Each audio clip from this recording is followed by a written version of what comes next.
Many times we get to go to a place in life where we just look at our life and think like, oh my goodness, John, everything looks very normal, average, mediocre, mundane. It looks like nothing good is going to come out of this. It looks very insignificant. ಕೆಲವೊಂದು ಸಾರಿ ನಾವು ಅಂದ್ಕೊಳ್ತೇವೆ ನಮ್ಮ ಜೀವಿತದಲ್ಲಿ ನಡೆಯುವಂಥ ಪ್ರತಿಯೊಂದು ಘಟನೆಗಳನ್ನು, ಪ್ರತಿಯೊಂದು ಕಾರ್ಯಗಳನ್ನ ನೋಡಿ ನನ್ನ ಜೀವಿತವು ಬರೀ ಸಾಮಾನ್ಯವಾಗಿದೆ, ಒಂದು ಅಸಾಧಾರಣವಾಗಿರುವಂಥ ಕಾರ್ಯಗಳು ಯಾವುದು ಕೂಡ ಇಲ್ಲ ಎಂಬುದಾಗಿ. Everything looks very ordinary. Everything looks like nothing special about this. ಯಾವುದು ಕೂಡ ಒಂದು ವಿಶೇಷವಾಗಿರುವಂಥದ್ದು ನಡೀತಾ ಇಲ್ಲ, ಎಲ್ಲವೂ ಸರ್ವಸಾಮಾನ್ಯವಾಗಿಯೇ ಇದೆ. But I want you to understand something here. ಆದರೆ ನೀವು ಇಲ್ಲಿ ಏನೋ ಒಂದನ್ನು ಅರ್ಥ ಮಾಡಿಕೊಳ್ಳಬೇಕೆಂದು ನಾನು ಬಯಸ್ತೇನೆ. God specializes in bringing greatness out of every small mess in your life. ನಿಮ್ಮ ಜೀವಿತದಲ್ಲಿ ಆಗುವಂಥ ಚಿಕ್ಕ ಚಿಕ್ಕ ತಪ್ಪುಗಳಿಂದಲೂ ಕೂಡ ದೇವರು ಒಂದು ಉನ್ನತವಾದ ಒಂದು ಉದ್ದೇಶವನ್ನು ಅದರಿಂದ ಆಚೆ ತರುತ್ತಾನೆ. And he is an expert in bringing extraordinary things out of the ordinary things. So ದೇವರು ಒಂದು ಸಾಧಾರಣವಾಗಿರುವಂತಹ ಕಾರ್ಯದಿಂದ ಅಸಾಧಾರಣವಾದಂತಹ ಕಾರ್ಯಗಳನ್ನು ಆಚೆ ತರಲು ಆತನು ಶಕ್ತನಾಗಿದ್ದಾನೆ. See, when we think about Jesus turning water into wine, it looks like an awesome miracle. But think about this: water is just an ordinary thing. We see it every single day. We never think anything great or special can come out of water. But God is a specialist in turning the ordinary into extraordinary. ನೋಡಿ, ಯೇಸು ಕ್ರಿಸ್ತನು ನೀರನ್ನು ದ್ರಾಕ್ಷರಸವನ್ನಾಗಿ ಮಾಡಿದಾಗ ನಾವು ಅಂದ್ಕೊಳ್ತೇವೆ, ಪ್ರತಿನಿತ್ಯ ನೀರನ್ನು ನಾವು ನೋಡ್ತೇವೆ, ನೀರು ಯಾವುದರಲ್ಲೂ ಅದರಲ್ಲಿ ಒಂದು ವಿಶೇಷತೆ ಅನ್ನುವಂಥದ್ದು ಇರುವುದಿಲ್ಲ.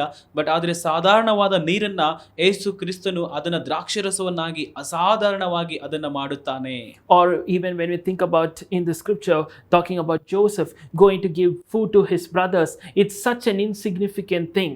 ನೋಡಿ, ಇಲ್ಲಿ ಯೋಸೇಫನು ಹೋಗಿ ತನ್ನ ಸಹೋದರರಿಗೆ ಊಟವನ್ನು ಕೊಡುವಂಥದ್ದು ಒಂದು ಸಾಧಾರಣವಾಗಿರುವಂಥ ವಿಷಯವಾಗಿದೆ. It was kind of like doing Swiggy delivery or Zomato delivery of today. ನೋಡಿ, ಇವತ್ತು ಒಂದು ಸಾಧಾರಣವಾಗಿ ಸ್ವಿಗ್ಗಿ ಮತ್ತೆ ಝೊಮ್ಯಾಟೋದವರು ಡೆಲಿವರಿ ಮಾಡುವ ಹಾಗೆ ಇದೆ. It looks like nothing big can come out of it, John. It's just food delivery. What big thing about it? ಇದು ಬರೀ ಒಂದು ಊಟವನ್ನು ಅವರಿಗೆ ಹೋಗಿ ಕೊಡುವಂಥದ್ದು, ಇದರಲ್ಲಿ ಒಂದು ಉನ್ನತವಾದಂಥದ್ದೇನಿದೆ?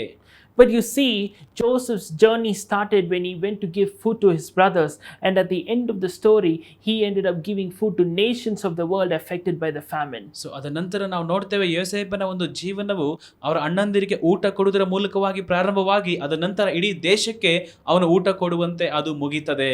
The very thing that was insignificant, that looked like nothing great can come out of it, God used that very thing to be a blessing to nations. So ನಾವು ಅಂದುಕೊಳ್ತೇವೆ ಇದು ಯಾವುದಕ್ಕೂ ಕೆಲಸಕ್ಕೆ ಬಾರದಂಥದ್ದು ಎಂಬುದಾಗಿ, ಆದರೆ ದೇವರು ಅದರ ಮೂಲಕವಾಗಿ ಇಡೀ ದೇಶಗಳಿಗೆ ಅದು ಒಂದು ಉಪಯೋಗಕ್ಕೆ ಬರುವಂಥದ್ದನ್ನಾಗಿ ಮಾಡುತ್ತಾರೆ. So even the things that look insignificant in your life, even if you feel like your life is ordinary, I want to tell you that God is an expert in doing something awesome that you never even imagined coming out of your life. ಒಂದು ವೇಳೆ ನೀವು ಅಂದುಕೊಳ್ತಾ ಇರಬಹುದು, ನನ್ನ ಜೀವಿತವು ಯಾವುದಕ್ಕೂ ಕೂಡ ಉಪಯೋಗಕ್ಕೆ ಬಾರದಂಥದ್ದಾಗಿದೆ ಎಂಬುದಾಗಿ, ಆದರೆ ದೇವರು ಅದರಿಂದಲೇ ಒಂದು ಉನ್ನತವಾದ ಆಲೋಚನೆಯನ್ನ ನಿಮ್ಮನ್ನ ಒಂದು ಉನ್ನತರನ್ನಾಗಿ ಮಾರ್ಪಡಿಸಲು ಆತನು ಶಕ್ತನಾಗಿದ್ದಾನೆ. So never discount or feel less than or less valued or think that this is not going to amount to much. I want you to take the limits off and believe that God is an expert in doing something that's going to exceed your expectations. ನೀವು ಯಾವತ್ತೂ ಕೂಡ ಅಂದುಕೊಳ್ಳಬೇಡಿ ನನ್ನ ಜೀವಿತ ಇಷ್ಟೇ, ನನ್ನ ಕಥೆ ಇಷ್ಟ ಎಂಬುದಾಗಿ. ದೇವರು ಒಂದು ಸಾಧಾರಣವಾಗಿರುವುದರಿಂದ ಅಸಾಧಾರಣವಾದಂಥ ಒಂದು ಜೀವಿತವನ್ನ ಮಾರ್ಪಡಿಸಲು ಆತನು ಶಕ್ತನಾಗಿದ್ದಾನೆ. See, when I started out with audio podcasts, I was not that impressive. People laughed, people mocked. Even I didn't want to listen to it. I was repeating things. I was not that good at it. But that very thing that I was working on, eventually God used it to be a blessing to people all over the world. You have no idea what God can do with the little that you have.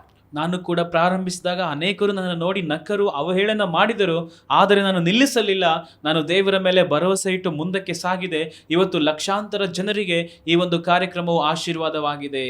From the very place in India to all over the world, it's been a blessing. And I'm not saying this with pride, but I'm saying if God did it for me, He can do it for you. ನೋಡಿ, ನಾನು ಇದನ್ನು ಅಹಂಕಾರವಾಗಿ ಹೇಳ್ತಾ ಇಲ್ಲ. ಭಾರತ ದೇಶ ಮೊದಲುಗೊಂಡು ಅನೇಕ ದೇಶಗಳಿಂದ ಈ ವಿಡಿಯೋಗಳನ್ನು ನೋಡುತ್ತಾರೆ. ಅವರಿಗೆ ಅದು ಎಷ್ಟು ಆಶೀರ್ವಾದವಾಗಿದೆ. ನನ್ನ ಮೂಲಕವಾಗಿ ಮಾಡಿದಂತಹ ದೇವರು ನಿಮಗೂ ಕೂಡ ಎಷ್ಟು ಅದ್ಭುತಗಳನ್ನು ಮಾಡಲು ಆತನು ಶಕ್ತನಾಗಿದ್ದಾನೆ. So I want you to take the limits off and give every detail of your life to God and see Him bring great things out of your life. ಆದುದರಿಂದ ಎಲ್ಲ ನಿಯಮಿತಗಳನ್ನ ನೀವು ತೆಗೆದುಹಾಕಿ ದೇವರಿಗೆ ನಿಮ್ಮ ಜೀವಿತಗಳನ್ನ ಒಪ್ಪಿಸಿಕೊಡಿ. ದೇವರು ಅದರಿಂದ ಉನ್ನತವಾದ ಒಂದು ಆಲೋಚನೆಯನ್ನು ಹೊರ ತರುತ್ತಾನೆ. He's going to turn your ordinary into extraordinary. In Jesus' name, amen. ನಿಮ್ಮ ಒಂದು ಸಾಧಾರಣವಾದ ಜೀವಿತವನ್ನ ಅಸಾಧಾರಣವಾಗಿ ಆತನು ಮಾಡುತ್ತಾನೆ. ಯೇಸು ನಾಮದಲ್ಲಿ ಆಮೇನ್.